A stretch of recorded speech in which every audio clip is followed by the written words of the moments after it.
Welcome to the final video in our three-part series about ways to prepare glass for the application of different media. My name is Judy Kyriazis, and I've made these free instructional videos as a service of glassarttools.com, a website featuring innovative tools for glass fusers. Today I'm going to demonstrate a simple way to get a matte surface on glass without needing a sandblaster or chemical etching creams. To do this, I'll be using a kit that I've come up with. I call it my Matte Maker Kit, and here's what's in it. A 1-pound jar of silicon carbide grit. This grit is what's going to abrade the surface to make it matte. Our second video in this series talks more about this material. Glass Art Tools sells two grit sizes, 80 and 36, and today we'll be working with the large size, 36. The kit also includes this soft but thick and pliable rubber protective pad, a spreader or spatula for moving the grit where we want it, and 3 pair of protective gloves in medium or large, which I strongly suggest you wear when you're working with this material.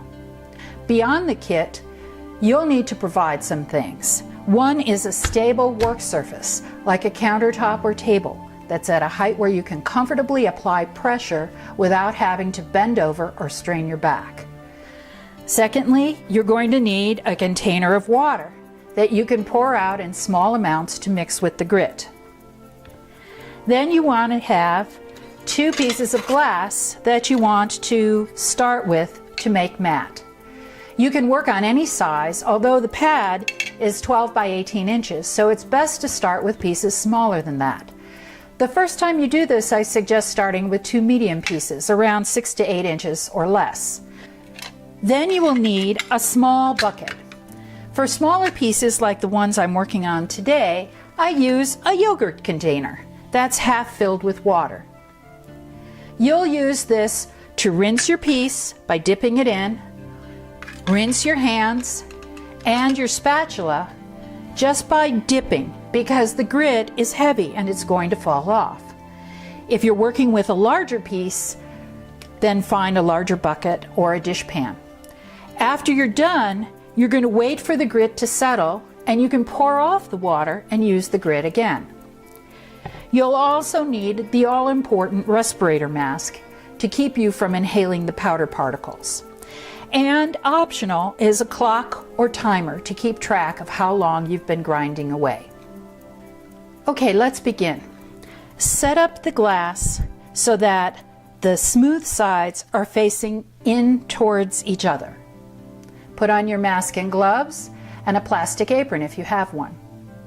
Sprinkle about a 1/4 inch of the 36 grit powder or the 80 grit if that's what you're using across the glass surface. I prefer to put on more rather than less because I tend to think it makes the work go faster. Okay, now what you're going to do is take your water dispenser and put in a little bit of water, not a lot. And what you want to do is use your spatula to mix the water into the grit, and you want a slurry that's about the consistency of wet peanut butter, like I'm doing here. Move it around, and then get the smooth surface of your other piece, face it down, and you're going to press it onto the glass and move it into a circular motion.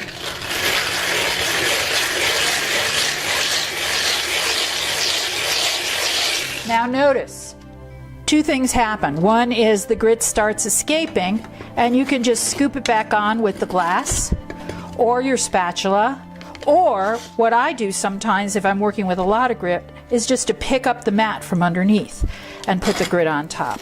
This is a pretty noisy process,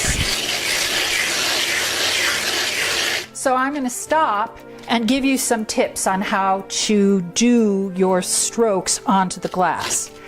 One thing I found that's important is to vary your strokes. You can do circles, and after you've done circles for a while, do straight lines up, straight lines down, angles this way, angles that way.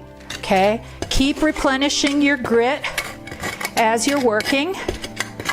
And then what you want to do is make sure that you are working the entire area of both pieces. So that means taking the grit and working the corners. There's one corner, another corner, third and fourth. And then what you're going to want to do is work the edges, all four of them,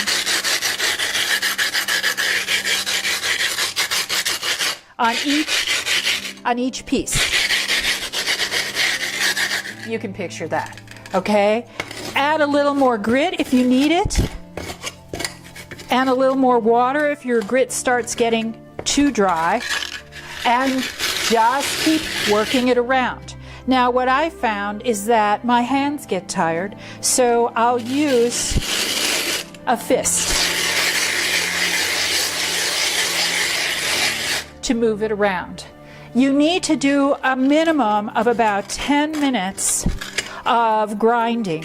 About halfway through, what you might want to do is flip it over and have the top piece be your grinder on the bottom piece. Another thing you can do is take one piece and turn it at right angles.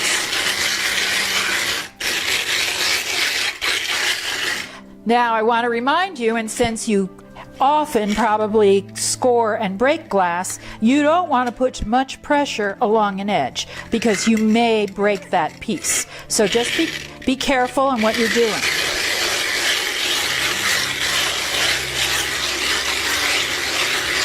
Okay? Once the glass is dry, inspect it and you'll be able to immediately see the areas that you missed because they'll be shiny. This is a piece that I didn't spend any time really, less than 2 minutes grinding, and you can see there's lots of work to do.